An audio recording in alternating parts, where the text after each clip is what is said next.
तो भाई क्या हाल है सभी के। आज हम वापस से लेकर आ गए एक बहुत ही धमाकेदार टॉपिक पर वीडियो की, एक बहुत सीरियस टॉपिक भी है और ये बात तो तुम लोग टाइटल और थंबनेल देखकर समझ ही गया होगा। खैर आज हम बात करने वाले हैं भाई जो मोदी जी को एक्सपोज किया गया है सत्यपाल मलिक के द्वारा। तुम में से बहुत से लोगों की तरह हमको भी नहीं पता था कि सत्यपाल मलिक कौन है, इसलिए हम गूगल किए। सत्यपाल मलिक गवर्नर थे जम्मू एंड कश्मीर के अगस्त 2018 से अक्टूबर 2019 और इन्हीं के कार्यकाल में आर्टिकल 370 हटाया। सितंबर 2017 से अगस्त 2018 तक वो बिहार राज्य के राज्यपाल भी थे। अलीगढ़ में भी वो 1989 से लेकर 1991 तक सांसद रहे। 1996 में उन्होंने समाजवादी पार्टी की तरफ से भी इलेक्शन लड़ा मगर वो उसमें हार गए। अब देखो जो हम रिसर्च किए और उतना ज्यादा वीडियो सब देखे, उतना ज्यादा आर्टिकल सब पढ़े, तो उस बेसिस पर भाई हम 10 मिनट का वीडियो में सब कुछ तो नहीं समझा सकते, मगर मेन चीज तुम लोगों को क्लियर कर देते हैं। अभी तक तो तुम लोग ये समझ गया होगा कि सत्यपाल मलिक कौन है। जिस हिसाब से वो राज्यपाल भी रहे, सांसद भी रहे, गवर्नर भी रहे, समझ रहे हो ना भाई, बहुत बड़े नेता, बहुत दिग्गज नेता है। कब से नेता है भाई समझ रहे हो, जब से हम पैदा नहीं लिए थे। तो हुआ ऐसा ना कि इतने बड़े दिग्गज नेता ने मोदी जी के खिलाफ क्या कहा, ये तुम लोग पहले खुद सुनो। Let's talk about Pulwama. In a sense, it was the first big thing after the dissolution of the assembly that happened while you were governor. CRPF people asked for aircraft to ferry their people because इतना बड़ा convoy कभी road से नहीं जाता है। आपसे पूछा था? ये आपसे ये मेरे से नहीं, जो जिससे कंसर्न थे होम मिनिस्ट्री से पूछा, राजनाथ जी के यहाँ। They refuse to give. अगर मेरे से पूछते तो मैं एयरक्राफ्ट देता उनको, कैसे भी देता। 5 एयरक्राफ्ट की जरूरत थी सिर्फ, उनको एयरक्राफ्ट नहीं दिया गया। ये आप इम्पोर्टेंट चीज कह रहे हैं। होम मिनिस्ट्री से इजाजत मांगी एयरक्राफ्ट के लिए and home ministry refuse to give. तुम लोगों को भाई वो काला दिन याद होगा जब हमारे देश के 40 जवान शहीद हो गए थे और लोग उस ब्लैक डे को पुलवामा अटैक के नाम से भी जानते हैं। और इस क्लिप में तुम लोग साफ सुन सकते हो कि सत्यपाल मलिक कह रहे हैं कि सीआरपीएफ के जवानों ने एयरक्राफ्ट की डिमांड की थी क्योंकि इतना बड़ा कॉन्वॉय कभी गया ही नहीं है जमीन पर। मेरा मतलब था इतना बड़ा कॉन्वॉय कभी जाता ही नहीं है रोड। और जब उस टाइम पर होम मिनिस्ट्री से इस चीज के लिए परमिशन मांगा गया तो उन लोगों ने इसे रिफ्यूज कर दिया। यानी कि जब राजनाथ जी के यहाँ एयरक्राफ्ट के लिए पूछा गया तो वहां पर उन्हें मना कर दिया, जबकि ज्यादा नहीं बस 5 एयरक्राफ्ट चाहिए। एक चीज तुम लोगों को पहले ही क्लियर कर दे रहे कि हम कोई पार्टी की सपोर्ट नहीं करते, ना बीजेपी का ना कांग्रेस का। आम आदमी पार्टी की होगी और बहुत सारा पार्टी है भाई। झारखंड में देखोगे तो जेएमएम बिहार वगैरह में आरजेडी सब। तो किसी पार्टी का पर्सनली फेवर लेके तुम लोगों से बात नहीं करेंगे, जो बात रहेगा बिल्कुल क्लियर रहेगा। और जो लोग मेरा पिछला वीडियो सब देखा होगा उन लोगों को भी पता होगा कि भाई मेरा बात सब क्लियर रहता है, ज्यादा इधर उधर बात घुमाते नहीं। बाकी मेरा मन में तो बस यही आ रहा है ना कि नेता लोग तो यार अपना रैली में करोड़ों करोड़ खर्चा करता है, तुम लोग देखते हैं ना कितना बड़ा बड़ा रैली निकलता है, लेकिन ये लोग 5 एयरक्राफ्ट नहीं दे सके अपने जवानों को। ये सच में बहुत ज्यादा गलत है। और जो इनका इंटरव्यू आउट हुआ है ना अभी, वो तुम लोग पूरा अगर देखोगे तो तुम लोगों को पता चलेगा भाई कि रोड को भी सैनिटाइज करना था। मतलब जिस रोड से आर्मी का कॉन्वॉय जा रहा था ना, उस रोड में बिल्कुल भी सेफ्टी नहीं दिया गया हमारे आर्मी के जवानों को। 8 से 10 रोड वहां पे कनेक्ट होते थे भाई, लेकिन कहीं पर भी एक भी पुलिस की जीप नहीं खड़ी थी वहां पे। एक ट्रक भर के बॉम्ब लेके भाई वो लोग पूरा शहर में घूम रहे थे, इंटेलिजेंस को भी नहीं पता चला। समझ लो भाई कितना बड़ा बात है। और मेरा तुम्हारा ऐसा हम लोग को कितना ज्यादा खतरा है। Yes, and I told it to the prime minister same evening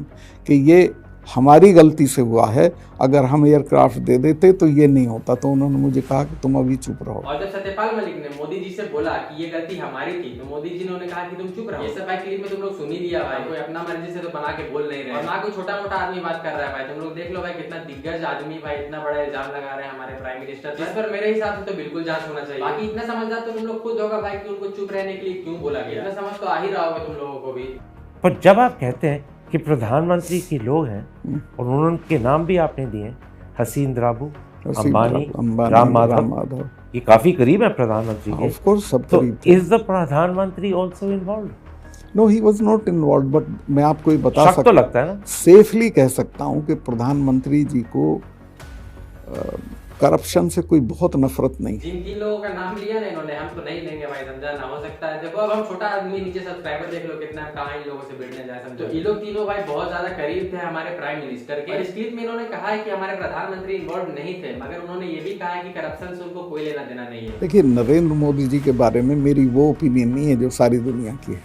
मैं बहुत सारी चीज़ें, जैसे मैं जब भी उनसे मिला, he is very ill informed person, उनको कोई जानकारी नहीं।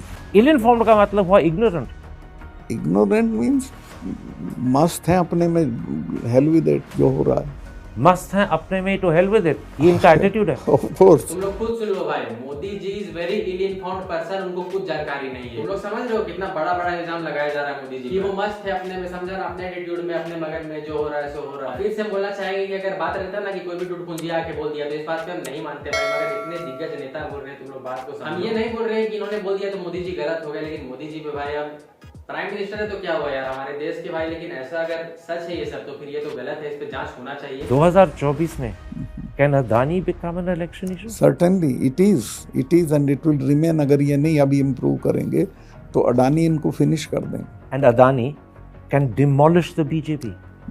टू द एक्सटेंट के पहचानी भी नहीं जाएगी कि ये सरकार थी क्या, इतना कम नंबर आएगा इनका. इस क्लिप में इन्होंने सीधे कहा है कि अडानी विल एक्सटिंक्ट बीजेपी. अब जाहिर सी बात है, जब अडानी वाला स्कैम आउट हुआ तो बहुत सारे लोग इस बारे में बात कर रहे थे. हम इस बारे में वीडियो नहीं बना पाए क्योंकि कुछ दिक्कत चल रहा था उस समय और उसके बाद टॉपिक पुराना हो गया. नीचे कमेंट करोगे तो आराम से समझा देंगे भाई क्या सीन है, समझा. अडानी जी का जो स्टॉक वगैरह गिर गया था, हालांकि वो तो पुराना हो गया, तुमने बहुत सारे लोगों का वीडियो देख लिया. लेकिन एक चीज अडानी वाले मैटर में नोटिस करने वाला बात ये है ना कि अगर भाई तुम पूरे देश के अगर सबसे अमीर आदमी हो, फिर भी भारत के टॉप 10 टैक्स पेयर्स में तुम्हारा नाम ही नहीं. ऐसा कैसे? ऊपर से ना तुम सबसे ज्यादा जॉब दे रहे हो. भाई पता नहीं देश की जनता को क्या हो गया, किसी को कुछ समझ नहीं आता. बाकी इस क्लिप में इनका साफ कहना है कि अडानी जी अगर चाहेंगे तो मोदी जी का मतलब बीजेपी का तो भाई खेला खत्म है. फिर आप हैरत करेंगे, मेरा राष्ट्रपति जी से अपॉइंटमेंट था और मैं तब तक गवर्नर था, तो मैं उनसे मिलने जा रहा था. रास्ते में मुझे राष्ट्रपति भवन से फ़ोन आया कि आपका आज का वो कहीं बिजी हो गई है, कैंसिल हो गया. मुझे बताया गया कि इनका तो अपॉइंटमेंट लिस्ट भी पीएमओ में जाती है, वहाँ से क्लियर होती है, उनसे मिलते हैं. ये प्रेसिडेंट मुर्मू की बात कर रहे हैं. या उनकी appointment list gets cleared by the PMO. Yes. She can't meet anyone she wants. Yes. So she's a puppet of the Prime Minister. Of course. But this is disrespect to the highest person in the country.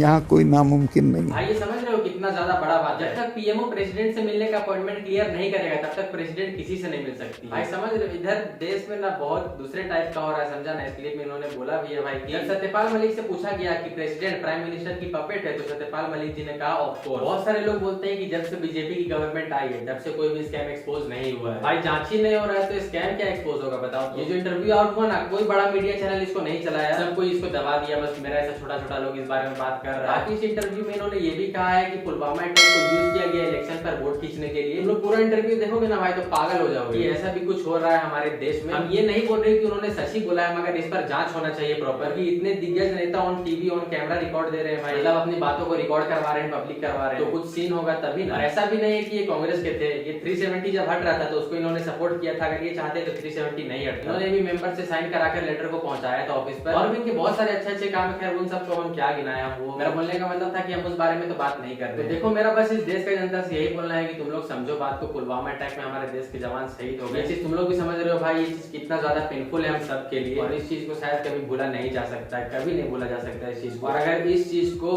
Vote खरीदने के लिए use किया गया तो ये बिल्कुल गलत है.